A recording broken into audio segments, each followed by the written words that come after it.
नमस्कार दर्शक बंधु आमर एसएस क्रिएशन चैनल को आपन को स्वागत जनाऊँ।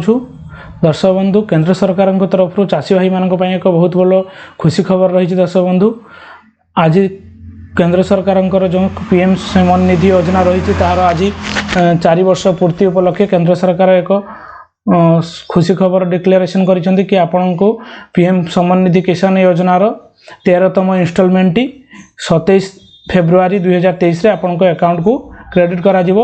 ए नै केंद्र सरकार तांको ऑफिशियल ट्विटर वेबसाइट रो मध्य दैछंती। आमे ए विषय रे आपन को संपूर्ण विवरण देबु। ता पूर्व कहि रखि दर्शक बंधु हमर एसएस क्रिएशन चैनल टी को आपण लाइक सब्सक्राइब शेयर करंतु एवं वीडियो टी को संपूर्ण देखंतु।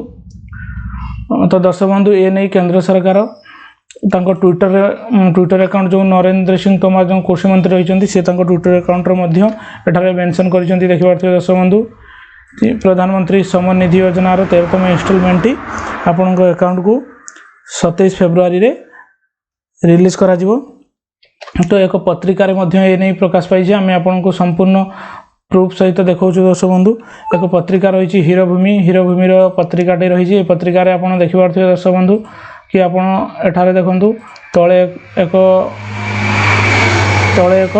विवरण दिया आइछि कि आपण 27 फेब्रुआरी को आपण पीएम सम्मान निधि योजनार 13तम इंस्टॉलमेंट आपण पाई परिबे।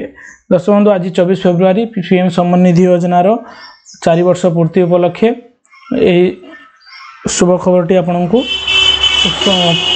पीएम किसान सम्मान निधि योजना तरफ दिया जायछि। तो दर्शक बंधु आशा करुछि हमर वीडियोटी आपण को बहुत भल लागिथिबो। तो आपण हमर एसएस क्रिएशन चैनल टी को लाइक सब्सक्राइब एंड शेयर करंतु एवं तळे दिया आइथिबा बेल आइकन टी को दबे दियंतु जहाँ फल आमर नुआ वीडियो नोटिफिकेशन टी आपण को मिल पारिबो। थैंक यू दर्शक बंधु, नमस्कार।